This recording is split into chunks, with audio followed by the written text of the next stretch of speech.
عشق ہمیشہ قانون کے اوپر جاتا ہے.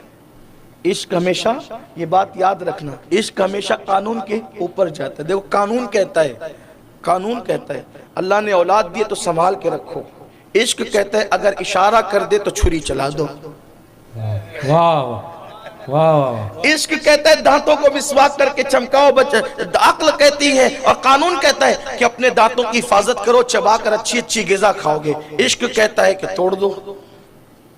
اس پر بھی کچھ حضرات نے جو ہے وہ بہت تحقیقی باتیں پیش کی ہے کہ نہیں، اویس نے تو دانت نہیں توڑے تھے، اس لیے کہ دانت توڑنا حرام ہے.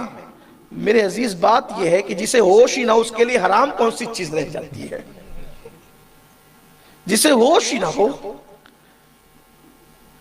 آپ کہیں گے کہ ذرا کسی ہوش والے سے دلیل دے، تو یہ دلیل بھی سن لے. کہتے بے خودی میں سجدہ در یا کہ روزے کا طواف.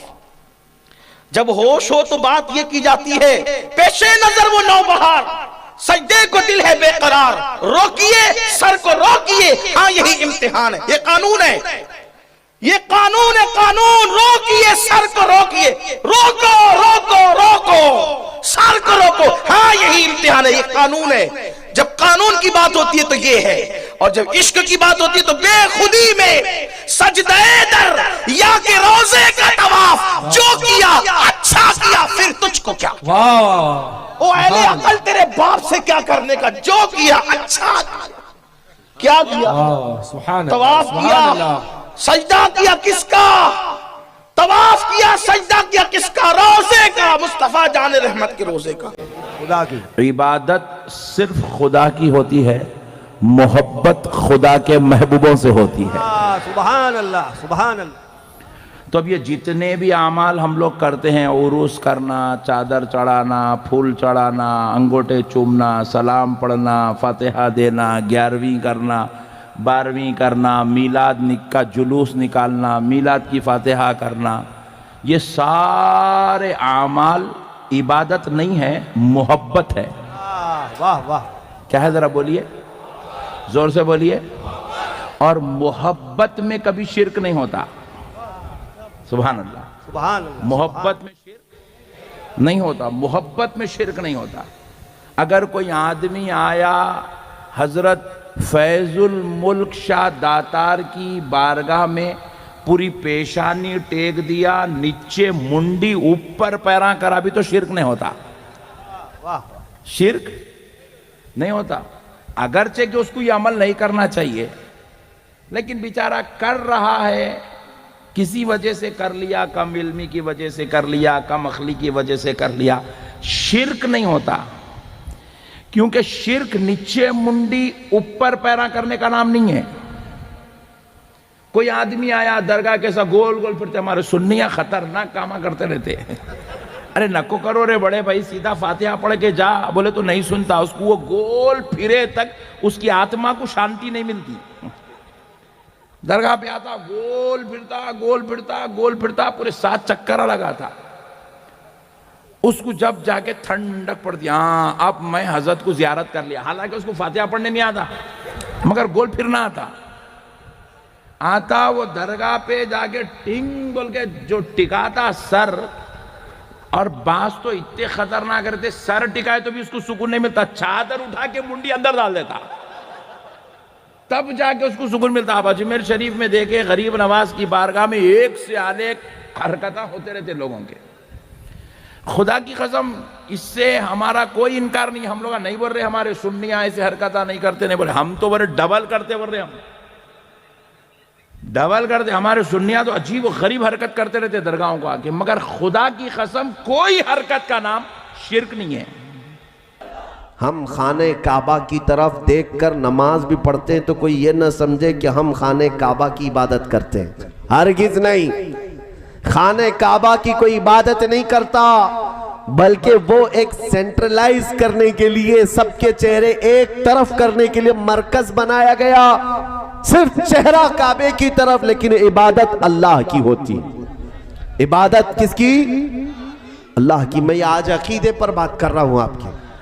آج ہمارا عقیدہ یہ ہے، ہماری پیشانی کسی کے سامنے نہیں جھکتی سوائے رب العالمین کے. یہ مضبوطی کے ساتھ رکھ لو، مضبوطی کے ساتھ۔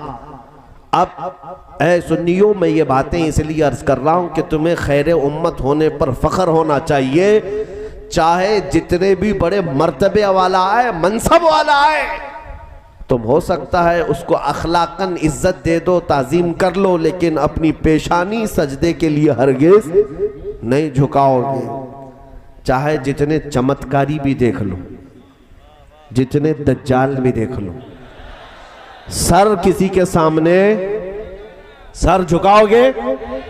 ہاں، یہ نہیں کہنا کہ اتنا چمتکار دیکھا بابا تمہارے چرنوں میں سر دے دیا، نہیں، عقیدہ تمہارا یہ ہے، میرے سامنے تم کسی مردے کو زندہ بھی کر کے دکھاؤ گے تب بھی سجدہ میں رب العالمین کو کروں گا، اس لیے کہ اعلیٰ حضرت فرماتے ہیں یا رسول اللہ، جو تیرے در سے یار پھرتے ہیں در بدر یوں ہی خار پھرتے ہیں، جو حضور کو چھوڑ کر کے ادھر ادھر بھاگتا ہے تو پھر وہ ذلت و خاری کا شکار ہوتا ہے۔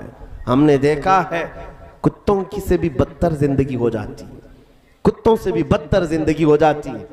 ہمارے اللہ تک پہنچنے کے لیے وہی دروازہ ہے، شریعت مصطفیٰ کو تھامنا ہوگا، اس راستے پر چل کر کے ہی اللہ تک پہنچو گے، اور اگر کوئی کہتا ہے شارٹ کٹ جائیں گے تو پھر شارٹ کٹ گرے گا بھی اور شارٹ کٹ مرے گا بھی۔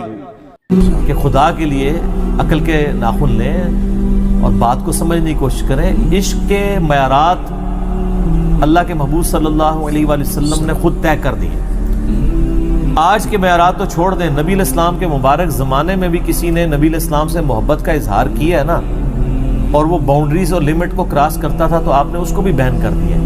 یہ آپ کے ویسے پنجابی کا محاورہ ہے کہ عشق دے چلے نمبر لے گئے عقل والیاں انجے ہی عمرہ گالیاں، کہ عشق کے جھلے نمبر لے گئے اور عقل والے تو ایسے ہی عمرے گزارتے رہے۔ سنن ابی داؤد میں صحیح سند سے حدیث ہے، سنن ابن ماجہ میں بھی ہے کہ ایک صحابی نے نبی علیہ السلام کو آ کے سجدہ کیا، آپ صلی اللہ علیہ وآلہ وسلم نے فرمایا سر اٹھا یہ کیا کر رہا ہے؟ اس نے کہا کہ یا رسول اللہ میں ہیرا نامی گاؤں میں گیا تھا، کوفے کے پاس ایک شہر ہے، یہ گاؤں تھا، کوئی قصبہ تھا، وہاں میں نے دیکھا کہ لوگ اپنے سردار کو سجدہ کرتے ہیں، تو آپ تو اللہ کے رسول ہیں تو میں آپ کو کیوں نہ سجدہ کروں؟ اجتہاد کیا، ایک صحابی کا اجتہاد ہے یہ، اور محبت بھی اس میں شامل ہے۔ نبی صلی اللہ علیہ وآلہ وسلم نے ارشاد فرمایا جب میں فوت ہو جاؤں گا اور تم میری قبر سے بھی گزرو گے، کیا تم میری قبر پہ بھی سجدہ کرو گے؟ انہوں نے عرض کیا نہیں یا رسول اللہ، اتنا ان کو بھی پتا تھا قبر پہ سجدہ نہیں ہونا۔ آپ نے فرمایا اگر سجدہ جائز سمجھتا میں تو بیویوں کو کہتا کہ اپنے خامدوں کو سجدہ کریں اس حق کے سبب جو اللہ نے ان کو دیا ہے۔ تو یہ عشق کا معیار نبی علیہ السلام نے اس کو کراس کر دیا کہ سجدہ نہیں، لمٹ کراس نہیں ہوگی۔ یہ کہنا کہ محبت اور جنگ میں سب کچھ جائز ہے، یہ آپ کا ایک محاورہ ہی ہے، قرآن و سنت کے ساتھ اس کا کوئی تعلق نہیں ہے۔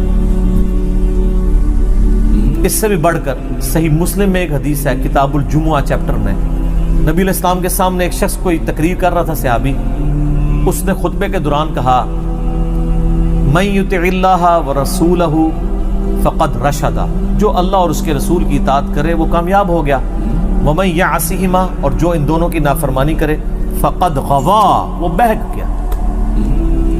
اس جملے میں کوئی خرابی ہے؟